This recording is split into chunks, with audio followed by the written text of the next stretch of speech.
Welcome back, and today we're talking about Talentless Nana episode 7. So like always, let's just jump into it.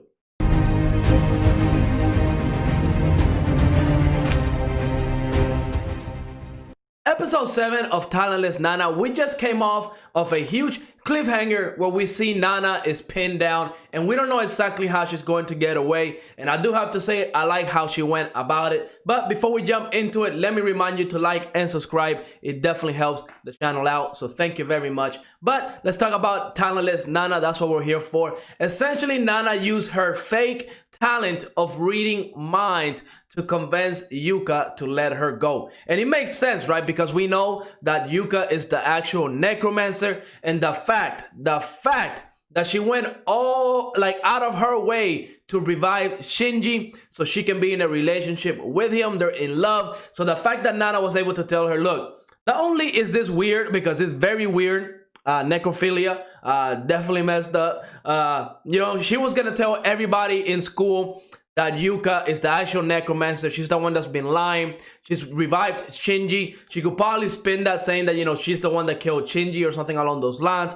And since Nana is the leader of the class, she made a point, right? She said that all the students are really going to believe the leader instead of Yuka. And on top of that, Nana was able to convince her to let her go because she was going to read Shinji's mind and let her know what Shinji was thinking. So now, since Yuka is so deeply in love with Shinji, she took the deal because, she's just a romantic, right? Nana took a bet, it was right, and it was her downfall at the end, right? So now, once Nana was free, she was able to lie and tell Yuka that Shinji wanted, to kill her. Shinji wanted Yuka to go and kill Nana. So that led to a huge chase in the forest. It was awesome. We see Nana kind of being like an assassin almost, right? Well, she is an assassin, but she was kind of like a night stalker, right? She was hiding in the bushes, jumping out, kind of using guerrilla tactics, right? Because she is talentless. She can deal with somebody that has an army of dead zombies, right? Like it's ridiculous. That's how many dead bodies were in this island. So it was confirmed that Nana did have a predecessor. There was somebody before Nana coming in and killing students, killing teachers, killing a lot of people. And Yuka kind of knew about it, right? Because whenever she got to the island, she's able to sense the dead bodies around the island. So she pretty much had an army. It was insane. I did not see that one coming. Now, essentially later on, we see that Nana finds like a little cottage that she can get inside and kind of seek refuge until daylight. She has a theory that once the sunlight comes out, none of the zombies are going to be able to move. She was able to come out with this because, one, Shinji never goes to class. He's always skipping because during the day, of course, he would not be able to move. So that was a good theory on her part. And honestly, she wanted to do it for herself because she doesn't want to believe that the talented people can rule over the talentless. So she used this like a confirmation, right? Like a confirmation bias, where she was able to determine, like, if I can win this battle against somebody that has a talent and, Nana is talentless, then that will be confirmation that regular humans that don't have talents can win over the talentless. So she had her own goals within this fight aside from her regular mission. Now, whenever she was inside that cottage, we see that she was messing with the doors. She was kind of, reinforcing the door. That's what it looked like, but they did a nice little plot twist with it. And I have to say, I did not see it coming, because once Yuka made it to the cottage and, she had zombies inside of that little cottage. She had zombies everywhere. Is ridiculous. I thought Nana was in a corner once again, and I didn't know how she was going to get out. Luckily, sunlight came in, so she was good on that front. Now, the rest of the thing is where I really was kind of thinking, oh, if she really did the way that I think she's going to do it, it's going to be kind of, not good. Because honestly, there was a girl, one of the zombies looked exactly like Nana. So I was like, oh, I can already see what's going to happen. Nana is going to act like she's the body. And that was not going to be like a good little way to get out of this situation, right? So whenever that whole scene was happening, whenever, daybreak came and we see that, Yuka went back to class, and we see Kyoya as well, right? Kyoya. He noticed the necklace thing, right? That it was unhinged, and they're gonna use that later. So that's another observation. That should just tell you how it's smart and how attention to detail Kyoya has when it comes to all this kind of stuff. But he was able to notice that her necklace was coming off, and if it's supposed to be that important, Yuka should be more careful about it. So again, that was really good what they did, because they're setting everything up. I like how every time this anime is gonna do like a huge reveal about plans and stuff like that, they kind of tell you about it early on. Now, whenever Yuka went back to the cottage, this is where I was expecting for Nana to be undercover, like she was gonna play dead with the zombie that looked exactly like Nana. And on top of that, I was also thinking like maybe they have clones of Nana, like the predecessor was Nana, but she died and they just keep making clones. That's what I was thinking. But no, it turns out that Nana actually did something that was more logical, which is good. I like Nana. She's so smart. It's awesome. Essentially, she took off the hinges off the door and put tape over it. So that, of course, was enough for me to overlook it, because they did show us the hinge whenever they locked it. And I did not see the door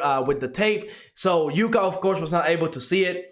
So Yuka felt safe because she thought Nana was going to be inside of this cottage house all day until she came back with her army. And that was not the case. Essentially, Nana was able to get out, put the screws back into the hinge. So whenever Yuka came back and tested the door and everything happened, well, it was pretty much game over after that. Her plan was set in stone and it was awesome. Now, she confronts Yuka later on. She corners her. It was in the morning, so she didn't have her zombies.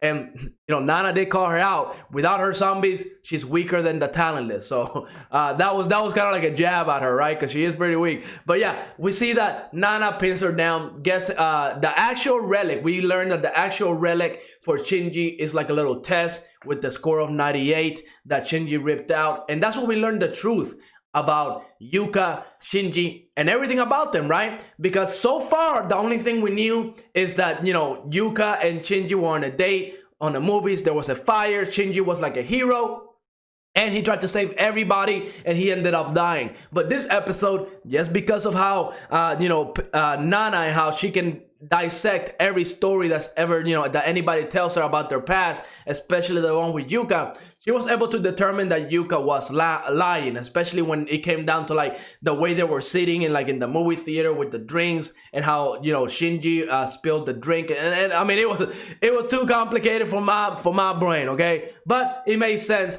Essentially, Yuka is a stalker. I did not see that one coming. So Yuka is definitely weird, because now she's sleeping with a dead freaking boyfriend, right? Shinji is dead and they have a relationship. That's weird. But on top of that, we see that she was the cause of Shinji's death. She's the one that set up the fire in the movie theater. She was a stalker, and Shinji had a girlfriend and she did not like that. So she lit up the fire. So Shinji's girlfriend would be the one to die in that fire. Turns out Shinji was the one that died. So she just animated his corpse and started a relationship with him. Really weird, really messed up. I don't know, but yeah.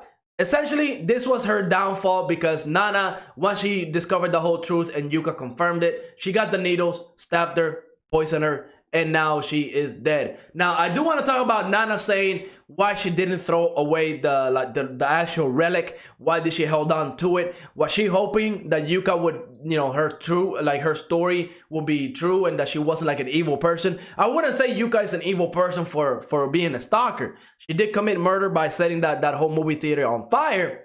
But I wouldn't say she was bad because of being a stalker. That's kind of weird, but people do it. It's not that bad. Not anywhere close to being a murderer. But yeah, I don't know why Nana did that. Maybe she's like her human side, like she's actually catching feelings for all these different students. Maybe as the episodes go on, it's gonna get harder and harder to kill her classmates. We're gonna have to wait and see where this one lands. Now, I will say, Nana, once she confirmed that Yuka was like the messed up being that she is, she did kill her really easily. But I really hope that Nana doesn't change like her from being like I wouldn't even say bad guy, right? Because it is her story, it is her truth, right? She thinks all these kids are evil and they're gonna destroy the earth, even though a lot of them won't. But yeah, she's kind of like the evil character in this story, and I like having a villain as the main character. So I would really hate to see Nana turn good, like Nana actually start getting close to all these students and then kind of forget about her mission, killing the enemies of humanity. Hopefully that doesn't happen. The fact that she didn't throw away that test kind of leads me to believe that she is kind of feeling stuff for these students. So hopefully that doesn't happen. Overall, it was a great episode, full of plot twists.